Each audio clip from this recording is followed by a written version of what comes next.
Hey, it's Johara. Welcome back to my channel. So I'm going to be talking about Nightmare on Elm Street. This is a video I was planning, I'd say a few months, several months maybe. Because I rewatched the movies for the first time in a while with my mom, and I was watching them. I noticed something I don't think I ever really noticed. So obviously we know. So I haven't done one of my theory videos in a long time, so I'm excited to do it.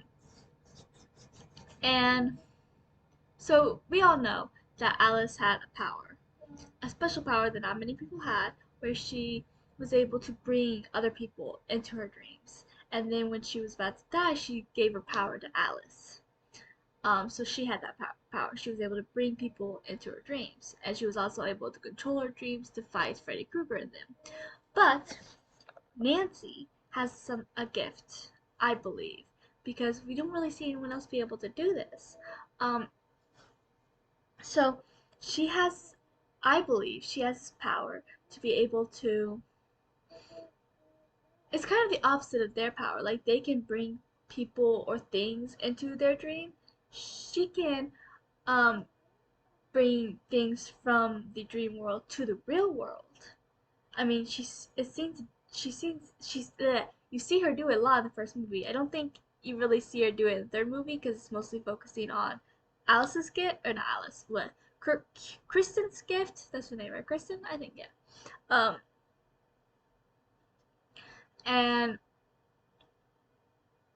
but I mean, one thing is obviously we know that they and she's also very aware in her dreams. Like I feel like a lot of these people they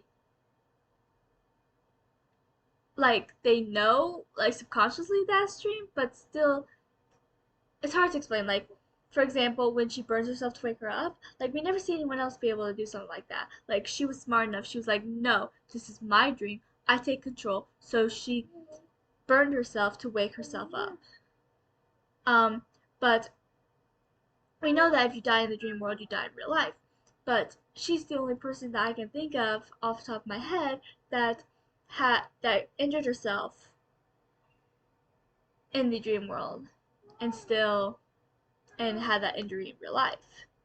Like Tina was attacked at the very beginning, but I don't remember if she was actually injured at all or if she just woke up. But there's also the fact that she was able to bring his hat from the dream world into the real world, um, which you don't see anyone else be able to do something like that. And how she, I mean, for once, she was able to bring Freddy to the real world, which also you never see happen because everyone always fights Freddy in the dream world. But she was able to bring Freddy into the real world. She was able to bring his hat into the real world. Um, and you just don't see anyone else have that kind of ability. Like no one brought Freddy to the dream world. No one was able to grab something from the dream world and bring it back. No one was aware enough to be able to wake themselves up in the dream world. But Nancy did several times throughout the first movie. You see her do it time and time again. Um, Obviously her sheets were ripped at one point, but I think that happened a couple times. I think that might have happened with Tina. I might be wrong, but she obviously had that burn. She was smart enough to know to wake herself up so that she didn't die. Um, she obviously and there was like the scene with Rod before he died. Um, she like was able to. It's like her and Faye were connected. Like she was able to dream, and it wasn't. It was different. I'm not sure. It's hard to explain. It's like I'm not sure exactly what happened, but it's like it was different because it was usually her dreams are Freddy attacking her, but this time it was Freddy taunting her in her dream about what he's gonna do to Rod, which is why as soon as she woke up, she was desperate to try to get to him and save his life. Um, because she had the dream of him taunting her, knowing that he was gonna kill Rod, which also is something we never really see anyone else be able to do or have, or um, so I'm not entirely sure if that's part of her ability or what, or if they were just connected in a way that he wasn't connected with anyone else. I just know that she was able to dream of Rod and what Freddy's gonna do, which is just, it's hard to explain, but I hope you guys get what I'm trying to say because we don't see anyone else be able to do that. Um, and obviously with the final fight, I mean I already mentioned that she brings him into the real world, but she was able to do all these traps and she was able to actually outsmart him and overtake him. And obviously he kills her mom, but I'm trying to remember if any of the other characters were able to do this because she is able to, because I feel like they all had to really defeat him. Um, but her, even though her defeating him didn't work, and she came back and killed her mom, she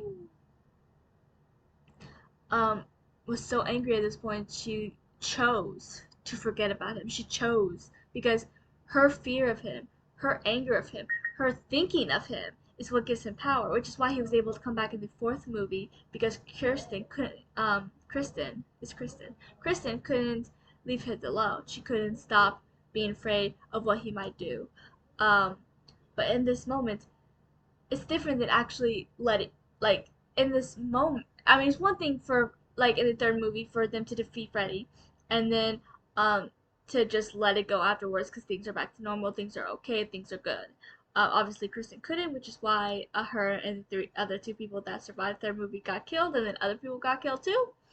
But she hadn't actually defeated Freddy yet. Like she just fought him. She brought him to the real world. Her mother is dead, and in this moment, she chose to let it go, to let him go, to not give him any more power than he already has. And so she's like, I'm choosing to take back the power you stole from me. And so when he tries to grab her, he kind of just disappears and she walks outside. And it was just so powerful. And she's literally the only character we see be able to do that. To be able to be like, no, I choose for you to be gone. I choose to not remember you. I choose to let you go and to take back the power you stole from me. And then boom, he disappeared because she chose not to be afraid anymore. She chose not to be angry anymore. And that's what he thrives off, her fear, their fear. And because he couldn't, and she was the last person that in the first movie that feared him, that he was after. So because of that, he didn't have anyone else's fear he could thrive off of to give him the power. So he was forced to disappear up until the third movie, or technically second, but I forget. I like to believe the second movie never even happened, so we're gonna say third movie. Um, and like she's literally the only character we see do all this stuff. Like I said, I'm not entirely sure if she's the only one that gets injured in the dream world and wakes up still injured. But like I said, I don't think she's the only character that wakes up with like shredded besties or something. But she's the only character that um is aware enough in her dream and smart enough to wake herself up. As she's the only character that brings stuff from the dream world back, like Freddy Sat or Freddy himself to the dream world or to the real world, and is the only one that chooses to let go of her fear and her anger and to take away his power, making him disappear.